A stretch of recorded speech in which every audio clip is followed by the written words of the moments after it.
There was something really quite in the way that my father moved and in his world that remains quite a mystery. And at his funeral, I remember one of the neighbours. We were farming, and my father had good relationship with all his neighbours. And one of my neighbours, he was a fellow farmer, and he got up at the funeral, and he was also a churchgoer in the same church that my parents and we used to go to. He said that when Ben, that was my dad's name, would not be at a church meeting, then everybody would know that there's just something missing in that particular meeting. And you see, my father, he had a presence, and he had what the Maori people call mana, which describes a person of influence, status, and spiritual power. And today I'm just reading you another section out of my new book called Understanding Men.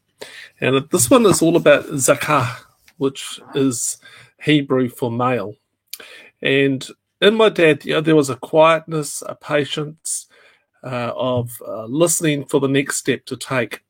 And there are ways in which I move into my world of relationships that are unique to me, and I think actually I have a lot of similarities to my father. The Hebrew word for male is zakab, and means to remember or consciously review. And there is also a sense of declaration or speaking out of whatever that is remembered. So a male is actually someone who has a deep connection with what is right and true. Then out of this stored up knowledge, he moves into his work of relationships and his work, and he reminds it of truth. A male is actually someone who is to remember and to move. Men are designed to move into life with some sense of knowing what to do. They are the remembering ones. But what are they supposed to remember? Now, this is not so much to do with a man's ability to remember anniversaries or birthdays. A man is to remember, I believe, the very character and nature of God, who God is and what God is like, and to use up all that stored up knowledge that he has and memories in all that they do in their life. It's also like a generational handing down from father to family. As I've just shared, I remember some of the wonderful qualities of my own father, and his work attitude, his love of family, and his dedication to truth in his faith. And I want to move and pass these on to my children and to my grandchildren now. A man, I think, deeply feels satisfied when the baton of life has been passed on to the next runner. But something's deeply gone wrong. Men want to know and to move, but I think many men are unsure how. Many men seem to have lost connection and with what they are to be remembering and moving out of. There is, I believe, a limited awareness of what I would call the meta or larger story men need to connect into and live out of. There is a little awareness of the ancient ways. Possibly a man's moving is not validated as being important. Failure messages are sent to men, and they hit the mark every time. You don't know enough. You're not doing enough. You're not remembering, and you're not moving. Recently I watched this ad on TV here in New Zealand, and it was an ad of a young couple buying their first home, and she was able to tell him and everyone else all about the house value, the property values, the interest rates, the quality, even the quality of the local school. He smiled and he noticed that the house had walls, and it was meant to be amusing, but it kind of painted the man as being less than competent. I thought it was great his wife was able to, know all that information and have such awareness of finance in local schools. But wouldn't it have been better if to have a husband to add to the conversation about being a home for the future, a place to raise children? Wouldn't this have somehow sort of validated the man for his purpose? Instead, the ad portrayed him that he looks like a clown. Currently, or when I wrote this book, we had a builder doing some work in the house here, and he was remembering and moving. I enjoyed him moving into our bathroom, demolishing it, and with purpose and design rebuilding it.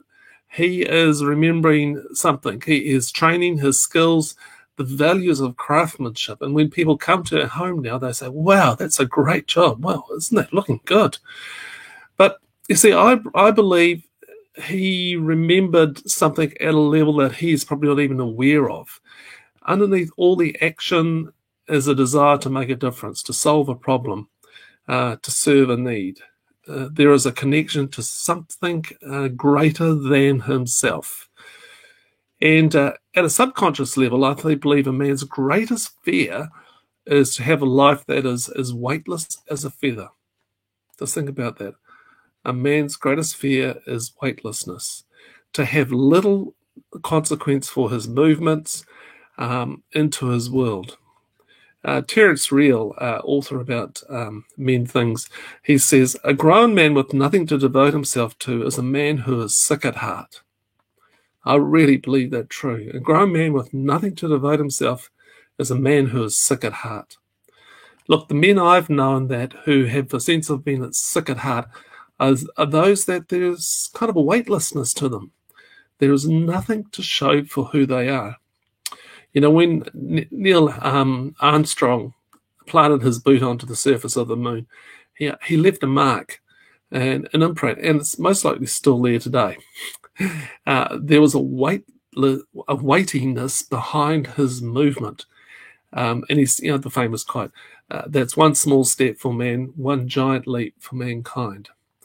Many men, despite all the activity and effort, cannot point to a place and a time when they have left a mark. There is no footprint where they have made on the moonscape of life. If they can point to such a place, then it is most likely to be a place of regret, a place of failure.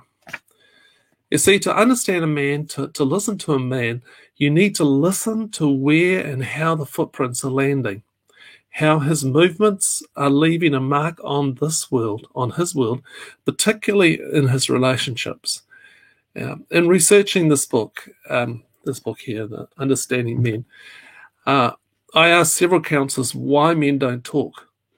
And the generalized consensus was that men don't want to appear weak. Talking and getting help has the appearance of being weak. And I just think about the word weak and how it connects into the word weightiness. I think of the advertisements I saw in comic books when in my youth, that puny guy at the beach, getting sand kicked in his face and by the muscle man and losing the girl. A real man had weight, had muscles, had strength. He had impact and always got the girl. There was a consequence to his actions. Men, I believe, at a subconscious level, need to know they have a weightiness to themselves, that there is respect. A man's natural response is to failure is to either jump into a boxing ring of defensive anger or retreat into a cave of dark hiddenness. Men need to talk, and to do so, we actually need to learn how to listen. And as you, hopefully, I'd like you to pick up a copy of this. It's Pay What You Want. Pay What You Want for this book. As you read this, and as I share it again and again on social media and through these platforms, we're going to sort of keep on coming back to that whole idea of remembering and moving. Hey, I do hope you found this helpful, and if you'd like to pick up a copy of Understanding Men, you just need to come over to turningthepage.co.nz and go to guidebooks, and you'll see that book. It's Pay What You Want, and you can get a digital copy and you get a hard softback copy like that, and I can post it out to you. Pay what you want. But I hope you found this really helpful and made you think about men and purpose and weightiness.